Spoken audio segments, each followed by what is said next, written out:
extrêmement attendu par les femmes. Mais vraiment, vraiment très très attendu par les femmes. On s'en est rendu compte à la Comic Con. Oui. Comment tu gères cette attente? En fait, j'essaie de pas trop y penser. En fait, le secret, c'est d'être plus rigoureux ou plus, on va dire, comment dire, plus sévère avec moi-même que les fans peuvent l'être avec moi. Et ce que les fans peuvent laisser passer, il faut que je dise non, non, non, non, on peut faire mieux, on peut faire mieux. Et c'est comme ça me permet de pas stresser et tout, de pas me dire oh mon dieu, je vais décevoir. Puisque j'essaie de pas me décevoir déjà tout seul et décevoir mon équipe, mes amis qui suivent le truc. Donc voilà, après aussi ça demande de prendre des risques. Et des fois il faut aller à l'inverse de l'attente des gens pour vraiment réussir et pour vraiment proposer quelque chose de différent. Et surtout, parce qu'à chaque fois que j'ai fait une saison, ça n'a jamais été la saison que les gens attendaient.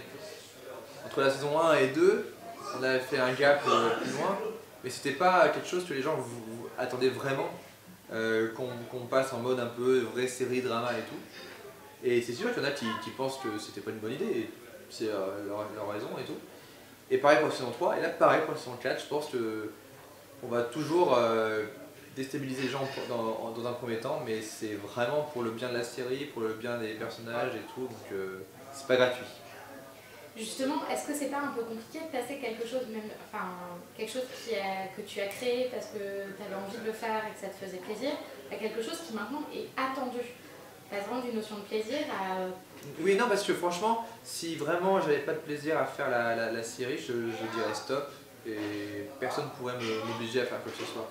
C'est-à-dire que la série n'a jamais été une contrainte économique, même si maintenant j'en vis et j'en suis très content.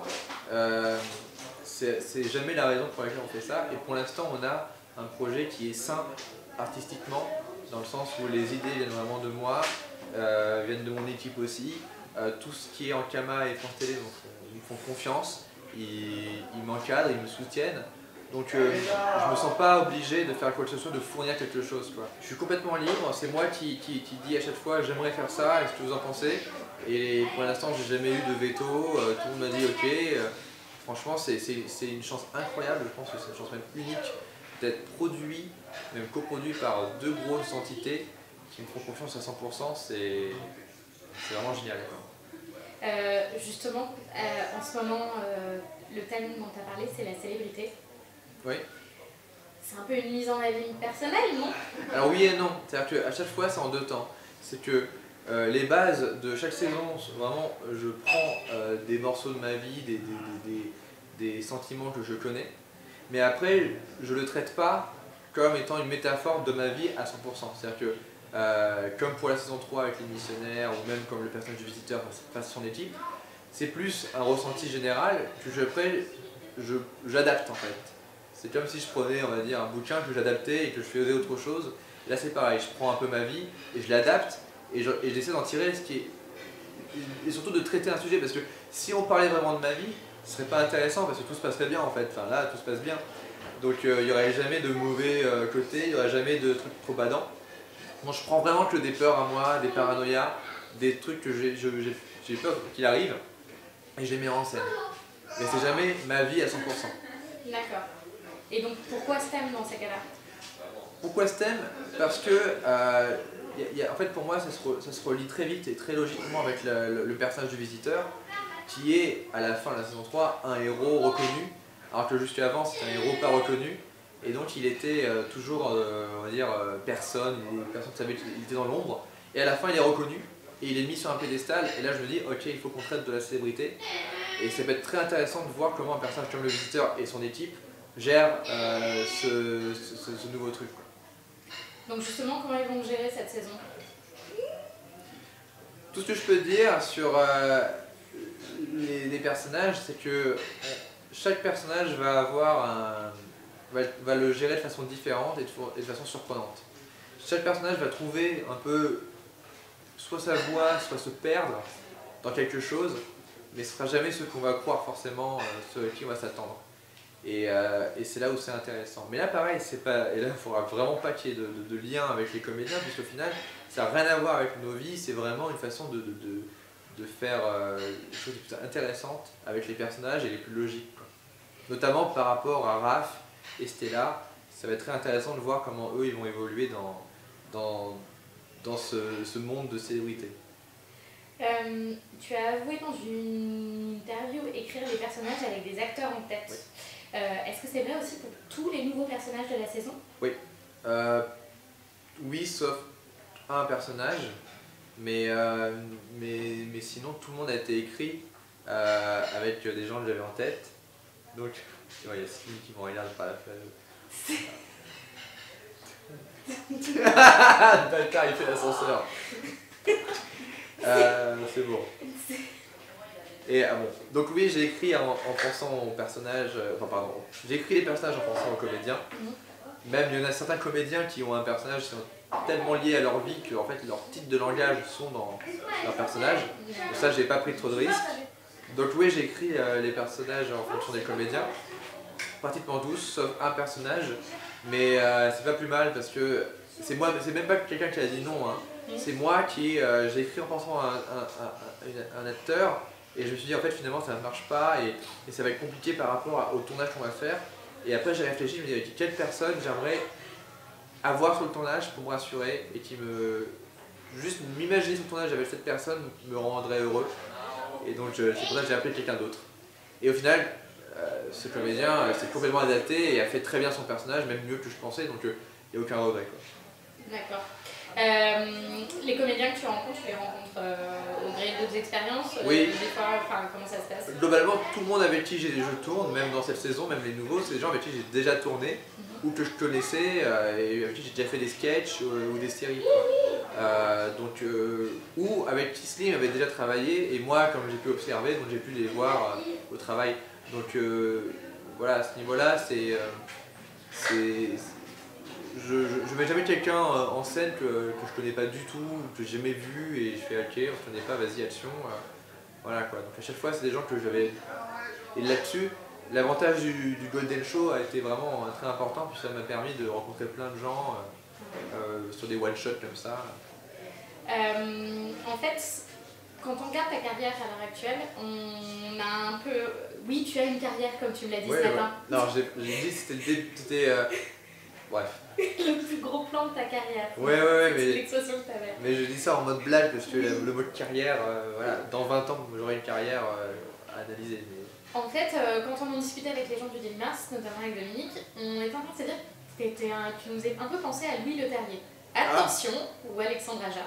Pas dans le sens pour les films que tu produis pour Luc Besson ou ainsi de suite, mais dans le sens tu fais une carrière où tu fais des choses que tu as envie de faire, et donc lui il pouvait pas les faire en France, donc il les a fait aux États-Unis. Moi je les fais sur le web, exactement. En fait c'est ça le truc, c'est que, mais ça m'a surpris moi-même, ça que je n'ai pas réfléchi à ça, mais en gros oui. Quand j'ai commencé, il y a 10 ans, quand je commençais mon BTS, c'est que dans ma tête, je me faisais un plan de carrière, on va dire. Je me disais dans ma tête, ok, je ferai des longs métrages un peu franco-français pour après faire de la SF, pour après faire des trucs un peu plus personnels, un peu plus dans mon univers. Et au final, bizarrement, là, j'ai toujours pas fait de long métrage et c'est vraiment pas grave. C'est vraiment pas grave parce que une saison du visiteur, ça dure 2 heures, ça se fait sur 5 semaines. On a les moyens d'un bon téléfilm au final, et dans les éléments que je mets à l'intérieur, c'est tout de ce que je rêverais de faire au cinéma. Donc, et les plans qu'on essaie de faire à l'image, on a une équipe, déco, lumière, costume, maquillage, tout. C'est ça, au final, ça fait cinéma un petit peu, tu vois. Et donc je suis pas du tout frustré, et donc oui, je trouve ma liberté dans le web. Et maintenant, avant je trouvais la liberté dans le web, maintenant je trouve la liberté et les moyens dans le web. Donc c'est incroyable et j'essaie d'en profiter jusqu'au bout, quoi. Alors je sais que tu dois tourner, donc on va finir là-dessus. Justement, les moyens. T'es pas allé vers le crowdfunding? Non. Non, en fait. T'as plus cherché des diffuseurs légitimes entre guillemets. Alors c'est marrant parce que je n'ai pas cherché réellement, dans le sens où ça a été une rencontre assez fortuite, que ce soit pour Ankama et pour... Ankama qui n'est pas un diffuseur, on va dire, normal, hein. Qui est on va dire, une société de production, mécène, et qui s'allie avec France Télé, Nouvelle Écriture et tout. Donc ça s'est fait comme ça. Et quand on a eu... En fait c'est marrant parce que le crowdfunding, entre guillemets, c'est une mode assez récente. C'est-à-dire qu'il y a 1 an, on va dire, qu'il y a eu vraiment des gros projets et tout, même si ça fait depuis très longtemps qu'il y a eu des. Avant même Kickstarter et Ulule, il y avait les Major Company, etc. Mais pour toucher tous les projets audiovisuels, c'est assez récent. Et nous, entre-temps, on a réussi, on a eu la chance d'avoir le soutien de France Télé et de Ankama. Donc je me voyais mal demander de l'argent pour une saison 4 à des fans en disant ouais, on a besoin de votre argent. Non, parce que comme ça, ce serait pas légitime dans ce genre de projet. Parce que quand des gens comme nous me demandent de l'argent, c'est parce que justement, eux, ils n'ont pas de diffuseur et ils sont autonomes à 100%. Et ils ont un moyen de financement qui est très différent. Et donc c'est normal qu'eux l'utilisent, mais si moi j'utilise pour le diffuseur, ce serait, je trouve, vraiment pas cool. À part si c'est pour un projet, un level up de ouf, quoi. Quelque chose genre peut-être un film, ou un truc qui n'a rien à voir. Ou alors un projet French Nerd sans Ankama France Télé. Là, il y a un cadre où on change la donne, quoi. Mais si on est dans là, on peut pas dire aux gens bon bah c'est la mode, parce que voilà. Et c'est ce que j'ai expliqué aux gens sur mon blog, parce que les gens à un moment disaient mais pourquoi tu parles de crowdfunding? Je fais parce que on me donne des moyens. Je vais pas en plus de gratter trop, voilà. Et je leur dis par contre vous pouvez aider, si vous voulez vraiment aider, c'est simple, hein. Plus il y a de ventes de DVD, BD, etc., plus on aura des moyens de faire une prochaine saison. Donc pour moi c'est comme du crowdfunding mais avec un taux de physique à la fin, quoi. Donc pour moi il n'y a pas de grande différence finalement à ce niveau-là, quoi. Est-ce que le fait que des mecs comme Alain Carazé te disent que tu es un des futurs grands des séries, ou le fait justement que des scénaristes reconnaissent les talents du Visiteur du futur, est-ce que ça met une pression supplémentaire sur Oui, là oui, là oui. En fait c'est marrant parce que là pour le coup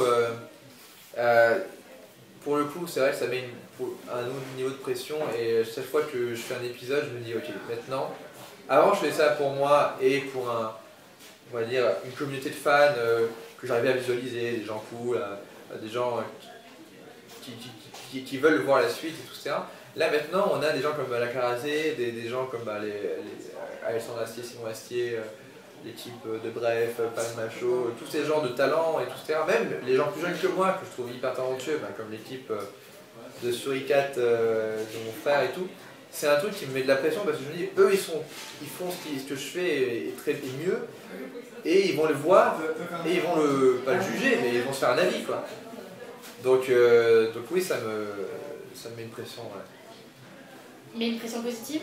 Oui, parce que oui, franchement oui, ça me rassure et tout, mais c'est vrai que à chaque fois je me dis toujours, putain, est-ce que Carazé va aimer ça, est-ce que l'équipe de Bref, est-ce que Alexandre Astier va voir ça, et en fait je me rends compte que j'ai tellement peur de ça que j'évite de leur demander, en fait, vraiment. Je vais jamais les voir dire alors t'en as pensé quoi, parce qu'ils pourraient très bien dire bah c'est pas très bien. Et c'est la dernière. Fini ta Bon phrase. bah, je vais y retourner. Et en gros c'était pour dire que j'évite de leur demander parce que moi ça me terrifie. Et je préfère pas savoir, parce que voilà quoi, je préfère. Non mais je comprends. Voilà. Tu es libéré, il faut que tu y ailles. Action.